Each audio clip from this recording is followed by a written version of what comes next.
जिनेन्द्र तीन भुवन में सार, वीतराग विज्ञानता, शिव स्वरूप शिवकार, नमहु त्रियोग संहारिके।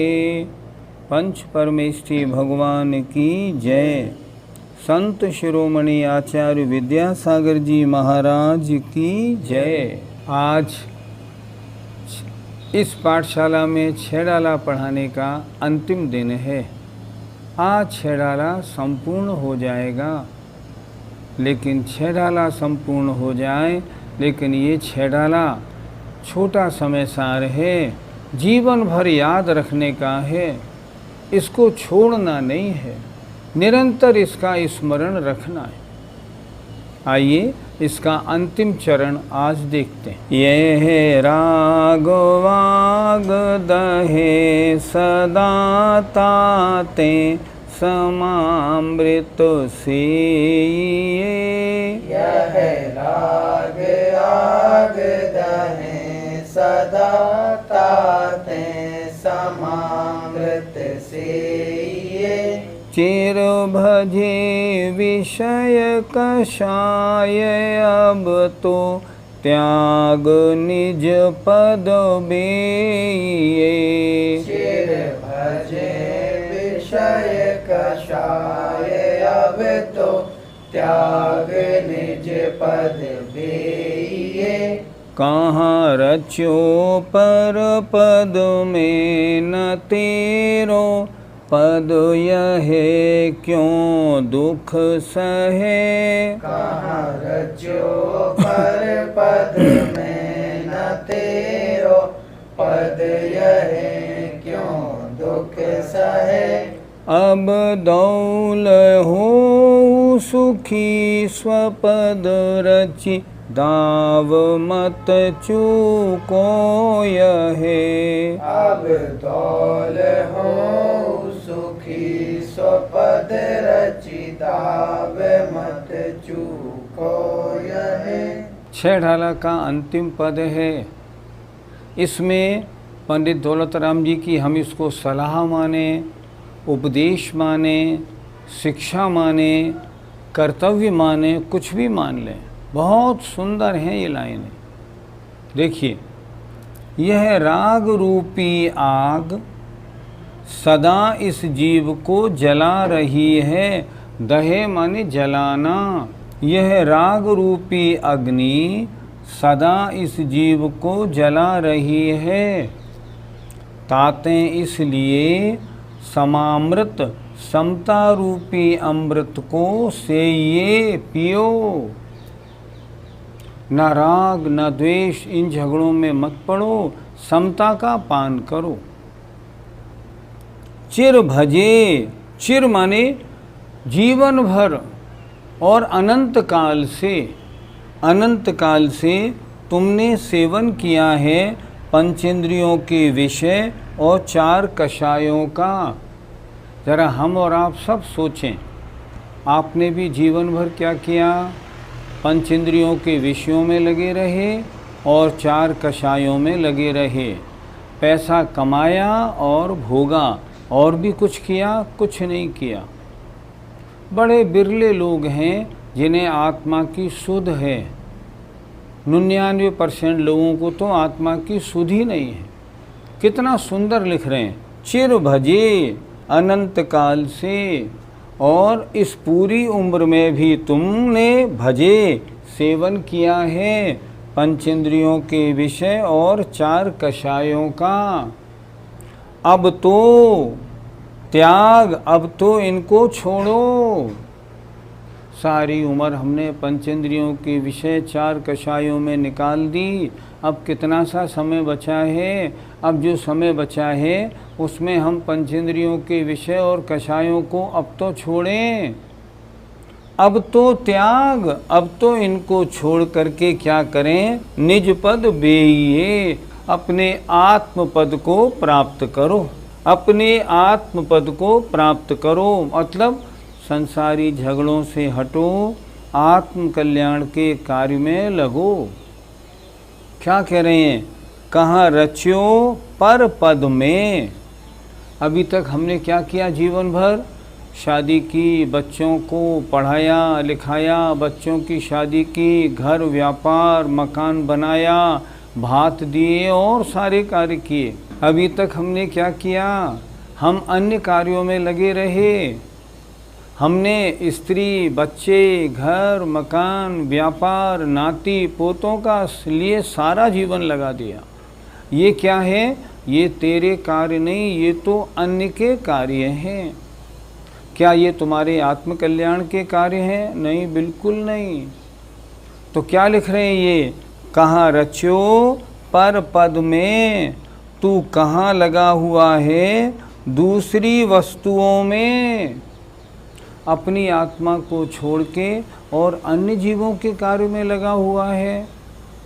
कहाँ रच्यो पर पद में, तू कहाँ लगा हुआ है? दूसरी वस्तु या दूसरे के कार्यों में। न तेरो पद यह, ये तेरा कार्य नहीं। अर्थात तेरी आत्मा का कल्याण इन कार्यों से नहीं होगा। न तेरो पद यह, क्यों दुख सहे, क्यों दुख सहता है? सही पूछो अपनी आत्मा से। जितना मैंने ये परकर जोड़ा है, स्त्री बच्चे नाती बहू और दुकान और मकान और जितना मैंने जोड़ा है, क्या ये सुख देने वाला है? नहीं नहीं, सब दुख का कारण है। सुख का कारण तो एक धर्म का पालन है। इसलिए कह रहे हैं क्यों दुख सहे, क्यों दुख सहता है? तो फिर मैं क्या करूं? तो बता रहे हैं आगे। अब दौल माने दौलत राम जी कहते हैं, अब तुम सुखी हो। दुख तो तुमने बहुत पा लिया अनंत काल से, और इस पर्याय में भी जब से जन्म लिया है तब से दुख के और संसार के चक्कर में फंसे हो। अब क्या करो? दौलत राम जी कहते हैं, अब दौल हो सुखी, अब तुम सुखी हो और स्वपद रचि, अपनी आत्मा में आत्म कल्याण में लगो। दाव मत चूको यह जो मौका मिला है कल्याण का, इसको चूको मत। मनुष्य पर्याय मिली, अच्छा कुल मिला, जैन धर्म मिला, समझाने वाले गुरु मिले, शास्त्र मिले, सब कुछ मिला। इसके बाद भी अगर हम चूके तो हमसे बड़ा मूर्ख कौन होगा? अच्छा मौका मिला है, इसलिए अब चूकने का काम नहीं। इस पर्याय में कल्याण मोक्ष मार्ग में लगना ही लगना है। पंडित जी, इस ग्रंथ में राग को आग बताया, लेकिन द्वेष को आग क्यों नहीं बताया? हम संसारी जीव आत्म कल्याण में नहीं लग रहे हैं क्योंकि हमें राग है। द्वेष के कारण दिक्कत नहीं, राग के कारण दिक्कत है। सोचो, हमारा द्वेष किस किस से है? शायद एक आध से होगा, ठीक है। राग किससे है? राग तो हजारों चीज़ों से है। जैसे सबसे ज़्यादा तो शरीर से है, फिर अपने माता पिता से, अपने स्त्री पुत्र से, बच्चों से, मकान से, व्यापार से, पैसे से, शरीर के स्वास्थ्य से, अपने जीवन से, गाड़ी बंगले, राग सबसे है। मोक्ष मार्ग में आगे बढ़ने में रुकावट द्वेष से नहीं आती, राग से आती है। किसी से बोलो आप मुनि क्यों नहीं बनते? नहीं भैया, हमसे पाला नहीं जाएगा।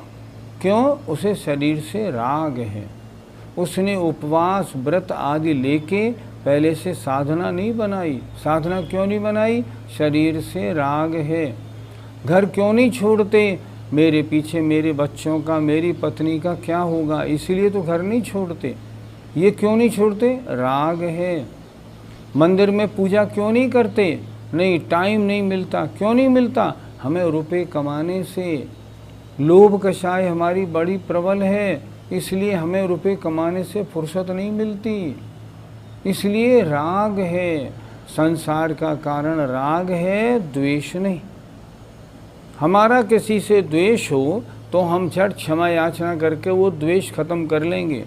राग कभी खत्म नहीं हो सकता। और राग सबसे ज़्यादा हमें किससे है? इस शरीर से है। इस शरीर के पालन पोषण में हम अभक्ष भक्षण करते हैं। तेल साबुन अभक्ष लगाते, चर्बी के लगाते हैं। हम मंजन अशुद्ध करते हैं, दवाई अशुद्ध लेते हैं, जूते चमड़े सब अशुद्ध पहनते हैं, सब कुछ करते हैं इस शरीर के लिए। सारे पाप इस शरीर के लिए और परिवार के लिए हैं। तो हमें जला कौन रहा है? सिर्फ राग, द्वेष नहीं। पंडित जी ने बहुत अच्छी लाइन लिखी है, ये राग रूपी आग सदा इस जीव को जला रही है। इसलिए समता रूपी अमृत का सेवन करो, मतलब संसार के समस्त पदार्थों में राग द्वेष मत करो। पंडित जी, इस संसार में सबसे दुखदाई क्या है? सबसे दुखदाई वो है जिसमें हमने अपना सारा जीवन लगा दिया। 5 इंद्रियों के विषय और क्रोध मान माया लोभ 4 कषाय सबसे ज़्यादा दुखदाई हैं। इसमें सारा जीवन हमने अपना नष्ट कर लिया। पंचेंद्रियों के विषयों के चक्कर में पड़ के हम गलत चीज़ खाते हैं, गलत पहनते हैं, गलत देखते हैं, गलत सुनते हैं, हम सब काम गलत करते हैं। और 4 कषायों के चक्कर में सारा जीवन गुजार दिया। इतनी लोभ कषाय हमारी प्रबल है, हमसे घर नहीं छूटता, शरीर से राग नहीं छूटता, बच्चों से स्त्री से राग नहीं छूटता। हमसे कोई इतना ही कहे रोज़ पूजा कर लिया करो, पूजा करने को हम टाइम नहीं निकालते। ऐसे अंधे बने हुए हैं आज भी हमारी समाज के हजारों लोग, जो सुबह से शाम तक व्यापार में उलझे रहते हैं, भगवान की याद तक नहीं करते। आज अपनी समाज के ऐसे हजारों लोग हैं, दर्शन तक करने नहीं जाते, रात्रि भोजन करते हैं। बताओ तो सही। अरे कम से कम इतना तो शुरू करो कि हम दर्शन रोज करेंगे और रात्रि भोजन का त्याग करते हैं, इतना कदम तो बढ़ाओ। कितने विषय कषायों में फंसे रहोगे? दौलत राम जी कह रहे हैं, कहाँ रचो पर पद में, इन विषय कषायों को छोड़ो, पर पद में मत फंसो, आत्म कल्याण में लगो। सच बात भैया, बहुत हो गया। सारी उम्र हमारी यूं ही फालतू में लग गई। अब हमारे उम्र में हम 50-55 के हो गए। अब हमारा कर्तव्य क्या है? हमारे बच्चे बड़े हो गए, बहुएं घर में आ गई, अपनी जिम्मेदारी इन्हें सौंप दें और हम अपने आत्म कल्याण के कार्य में लगें। सबसे पहले श्रावक के षटकर्म, देव पूजा, गुरुपास्ति, स्वाध्याय, संयम, तप और दान में हम अपना समय धीरे धीरे लगाना शुरू करें। ग्रंथ पूरा हो गया। अब दौलत राम जी कह रहे हैं, मैंने ये ग्रंथ बनाया है, अगर मेरी कुछ क्षयोक्षमिक ज्ञान होने के कारण मेरे से कोई भूल रह गई हो तो भैया इसको संभाल के पढ़ना। कितना सुंदर लिखा है। एक नव वसु एक वर्ष की, तीज शुक्ल वैशाख। एक नव वसु एक वर्ष की, तीज शुक्ल वैशाख। कर्यो तत्व उपदेश यह, लखि बुध जन की भाग। कर्यो तत्व उपदेश यह, लखि बुध जन की भाग। लघुधि तथा प्रमाद ते, शब्द अर्थ की भूल। लघुधि तथा प्रमाद ते शब्द अर्थ की भूल। सुधि सुधार पढ़ो सदा जो पावो भवकूल। सुधि सुधार पढ़ो सदा जो पावो भवकूल। 6 डाला पूरा हो गया। अब ग्रंथकार की अंतिम भावना देखते हैं। एक माने एक, 9 माने 9, बसु माने 8, एक माने एक। इस ग्रंथ की रचना किस सम्मत में हुई? ये लिख रहे हैं 1981।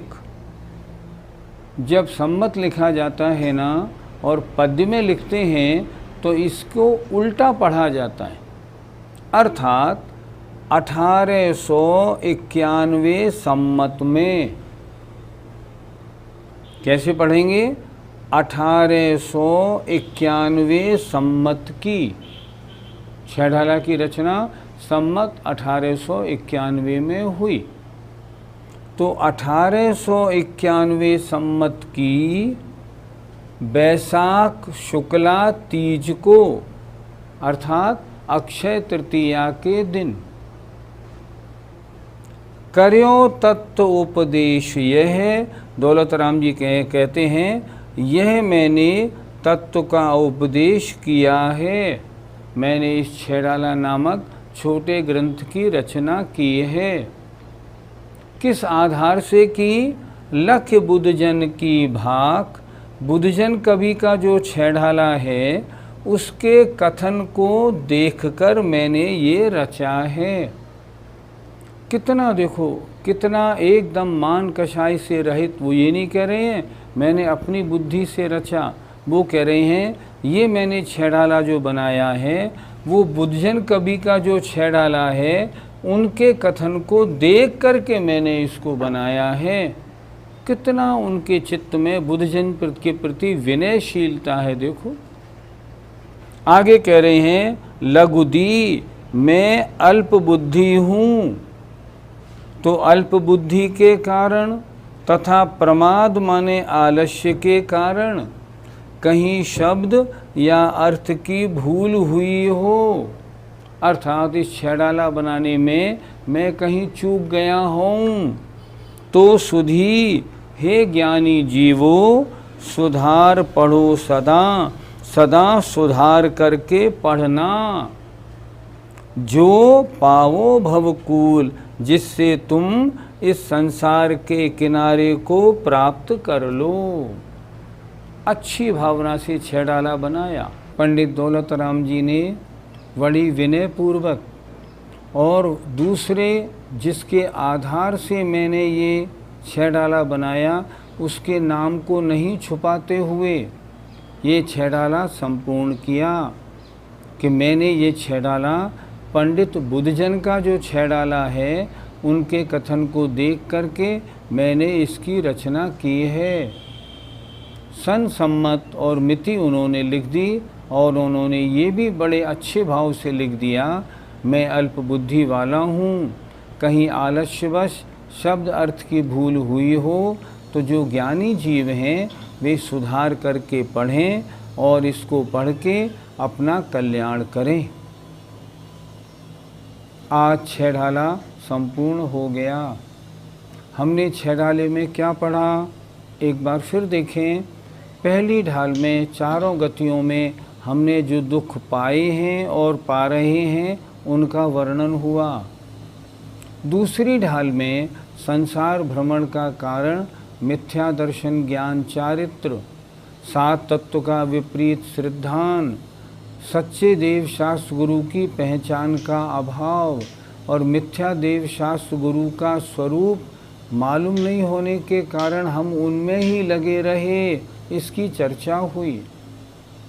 तीसरी ढाल में हमें मोक्ष मार्ग में लगना है। दुख का कारण मिथ्या दर्शन ज्ञान चारित्र और संसार से छूटने का कारण, दुखों से छूटने का कारण सम्यक दर्शन ज्ञान चारित्र। तो तीसरी ढाल में सम्यक दर्शन कितने प्रकार का, निश्चय व्यवहार, उसका स्वरूप और उसके 8 अंग और उसके 25 दोषों का वर्णन बहुत सुंदर बताया। ये भी बताया गृहस्थ में रहते हुए, गृहस्थी में रहते हुए भी सम्यक दृष्टि कैसे रहता है। ये भी बताया सम्यक दृष्टि मरकर इन स्थानों में पैदा नहीं होता। और अंत में ये कह दिया कि ये मोक्ष मार्ग की पहली सीढ़ी है। सम्यक दर्शन के बारे में बताया। सम्यक दर्शन की बात करने के बाद चौथी ढाल में फिर सम्यक ज्ञान के बारे में बताया। सम्यक ज्ञान की महिमा बताई। हम कितना ही पूजा पाठ स्वाध्याय कुछ भी करें, अगर हमारा श्रद्धान नहीं है सब बेकार है। पहले श्रद्धान बनाना है और फिर ज्ञान के बाद में गृहस्थ के चारित्र का वर्णन किया। 5 अणुव्रत, 3 गुणव्रत और 4 शिक्षाव्रत का। गृहस्थ बनने के बाद, श्रावक बनने के बाद फिर 12 भावनाओं का वर्णन किया ताकि और वैराग्य बढ़े और यह आत्मा मुनि पद को धारण करने की ओर अग्रसर हो। उसके बाद छठी ढाल में मुनियों के 28 मूल गुण का और आत्मा में लीन होने रूप शुद्धोपयोग का और उसके बाद शुद्धोपयोग से प्राप्त होने वाली अरहंत और सिद्ध अवस्था का वर्णन किया। अंत में सिद्ध भगवान के सुख का भी वर्णन किया। आपने ये सब पढ़ा, करना क्या है? सबसे पहली बात, इस 6 डाला को याद करिए। हमारे गुरुजी जो हमें पढ़ाते थे वो कहते थे 6 डाला, द्रव्य संग्रह, रत्नकरण, श्रावकाचार और तत्वार सूत्र, ये तो जवानी याद होना चाहिए ताकि बार बार फेरा जा सके। दूसरी बात, अपने जीवन में थोड़ा ऊपर उठिए।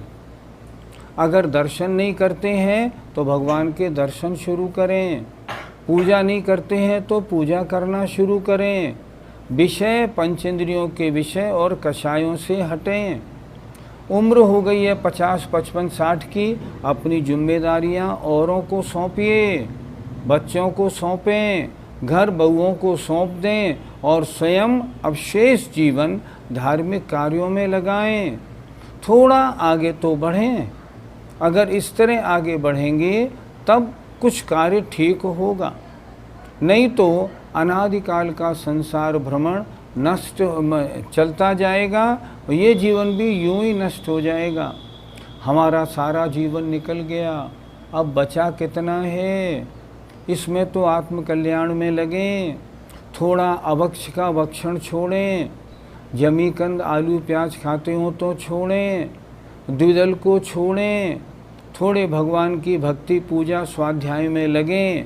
अगर हम ऐसा लगेंगे हमें खुशी होगी कि हमने आपको पढ़ाने में थोड़ा परिश्रम किया और आप इसको पालन करेंगे। आप भी देखेंगे आपके जीवन में आपको कितना आनंद मिलेगा। आप ठीक होंगे तो आपके बच्चे और उनके बच्चे और परंपरा ठीक होगी। इसलिए हम और आप सबको ठीक होना है। पंचेंद्रिय के विषय कषायों से हमें दूर होना है और हमें आत्मकल्याण के कार्य में लगना है। मुझे उम्मीद है कि ये 6 ढाला आप लोगों को बहुत अच्छा लगेगा। अब आपको क्या करना है, इसको फिर शुरू से आखिर तक बराबर फेरिए, फेर के इसको याद करिए, इसके विषय को अपने हृदय में उतारिए। आपकी मंडी या बस्ती या गोष्ठी हो या घर में इसका बार बार वाचन करिए। वाचन करके इसको मजबूत करिए, बार बार पढ़ के पक्का करिए और उतारिए। मुझे उम्मीद है आपने 6 डाला बड़े मन से पढ़ा होगा। मैंने तो खैर बहुत मन से पढ़ाया है। क्यों? कि मुझे पढ़ाने में बहुत आनंद आता है, मेरा बहुत अच्छा शुभोपयोग होता है और आपने मन से पढ़ा, मुझे बहुत अच्छा लगा। अब जीवन में आप उतारेंगे तो हम और आप दोनों बहुत सुखी रहेंगे। आइए संत शिरोमणि आचार्य विद्यासागर जी महाराज की जय। पंच परमेष्टि भगवान की जय। जय जिनेन्द्र।